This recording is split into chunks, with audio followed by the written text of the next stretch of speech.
અને વાત કરીશું વડોદરાની તો વડોદરામાં ડભોઈના અંબિકાનગર ઉમા સોસાયટી અને આંબેડકર સોસાયટીમાં ધોધમાર વરસાદ બાદ ભારે પાણી ભરાશે। દર વર્ષે ચોમાસામાં આવો દ્રશ્ય સર્જાતો હોવા છતાં નગરપાલિકા દ્વારા યોગ્ય પાણી નિકાલની વ્યવસ્થા ન થતા રહીશો ભારે રોષે ભરાઈ રસ્તા પર ઉતરી આવ્યા છે અને રસ્તા રોકો આંદોલન પણ કર્યું।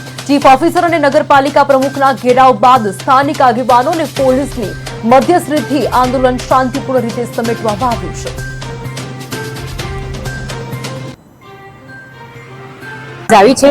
છેલ્લા 5 વર્ષથી પાણીની અમને ખૂબ જ તકલીફ છે।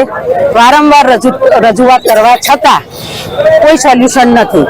અમે તમામ પ્રકારના લાઇટ બિલ છે, ઘરવેરો છે, બધું ભરીએ છીએ, છતાં અમને વ્યવસ્થા આપવામાં આવતી નથી। ગયા વીકે અમે આવ્યા હતા પણ અમને એવું સોલ્યુશન આપ્યું કે તમને આ વર્ષે સોલ્યુશન નહીં મળે, આવતા વર્ષે જ મળશે। પણ આ વર્ષનું શું? વારંવાર જો આવું નુકસાન થતું હોય એ નુકસાન કોણ ભોગવે? નુકસાન કોણ આપશે?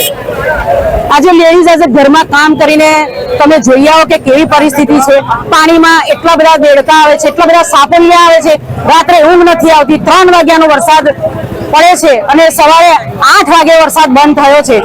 કેટલા ફોન કર્યા છતાં તંત્રએ ફૂડ પેકેટની પણ વ્યવસ્થા કરી નથી। એટલા બધા પણ પાણીમાં એ લોકો ગયા છે। આવું ના હોવું જોઈએ, ફરી થવું ના જોઈએ। આખી ડભોઈની પબ્લિકને આટલી તકલીફ ઉમા સોસાયટીમાં છેલ્લા 35 વર્ષથી રહીએ છીએ અમે, બરાબર। 35 વર્ષની અંદર છેલ્લા 5 વર્ષની અંદર આ તકલીફ થયેલી છે।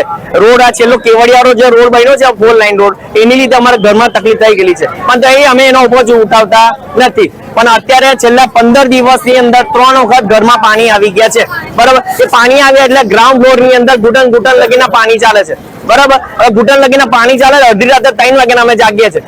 ગાડલાય પલળી ગયા છે, વાસણો નીચે પલળી ગયા છે, ફ્રીજે બગડી ગયું છે। હવે અમારે કોને કહેવાનું વસ્તુ? પહેલી વખત વરસાદ પડ્યો, બરાબર, તે વખત ન્યૂઝ વાળાને અમે 3 વાળાને બોલાયેલા હતા, તે વખત એવું કીધું કે અમે રજૂઆત કરીશું, કઈ વાંધો, એમને રજૂઆત કરી। બીજી વખત વરસાદ પડ્યો તે પ્રમુખ સ્વામી હોસ્પિટલે ગયેલા હતા, કારણ કે ડુમરું નાનુમતું છે, ખાલી 1 જ ફૂટનું નાનુમતું। તેમને એવું કીધું અમારા નકશામાં જે પ્રમાણે અમે મૂક્યું છે કે આગળ ચેતવણી આપીને આવ્યા છે કે થશે તો અઠવાડિયું નહીં થયું, ત્રીજી વખત આ વરસાદ પડી ગયો છે અને રાત્રે 11 વાગ્યાનો વરસાદ ચાલે છે, 5 વાગ્યા લગી વરસાદ પડ્યો છે, બરાબર। અને અત્યારે ઘરમાં જાઓ, અત્યારે 11 વાગ્યા હશે, કઈ જતા પાણી ઉતર્યું નથી। અમે કેવી રીતના આવ્યા છે? અમારી બાઇક નીકળી નહીં શકતી, 4 વ્હીલર નહીં નીકળી શકતી, અને અમે ચાલીને આવ્યા છે તો અમારો આખો પગ ડૂબી જાય એટલું પાણી છે, બરાબર છે। પણ તકલીફ એવી છે કે અમે રસોડાની અંદર કબાટમાં અનાજ ને બધું મૂકેલું હતું, તદ્દન બધું ખોલ્યું તો બધું બગડી ગયું। આ ત્રીજી વાર અવિરત વરસાદ ડભોઈનગરમાં વરસતા, ગઈકાલે 6 ઇંચથી ઉપર વરસાદ વરસતા નીચાણવાળા વિસ્તાર જે ઉમા સોસાયટી, સત્યમ પાર્કમાં પાણી ભરાયા હતા। હું અને ચીફ ઓફિસર શ્રી સવાર મળસ્કેના જ આમાં બહાર ચાલીએ છીએ, ફરીએ છીએ, પરંતુ સોસાયટી વિસ્તારોમાં જે ઉમા સોસાયટીમાં વિસ્તારમાં નીચાણવાળા વિભાગમાં મકાનોમાં ઘરમાં પાણી બેસી જતા, સત્યમ પાર્કમાં બેસી જતા લોકોનો આક્રોશ રોડ પર આવ્યો છે।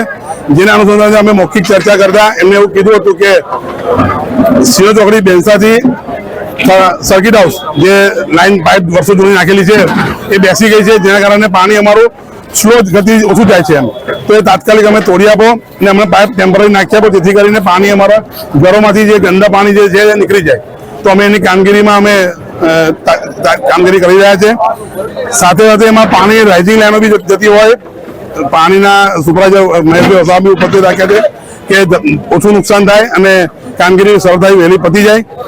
સાથે સાથે પાણીના સાયફંડો જે કેનાલ 3 બાજુ કેનાલ છે, સાડોદ રોડ, થલવાસા રોડ અને ધરમપુરી, જેમાં ખાલી 3 જગ્યામાંથી 6 સાયફંડો હોવી જોઈએ,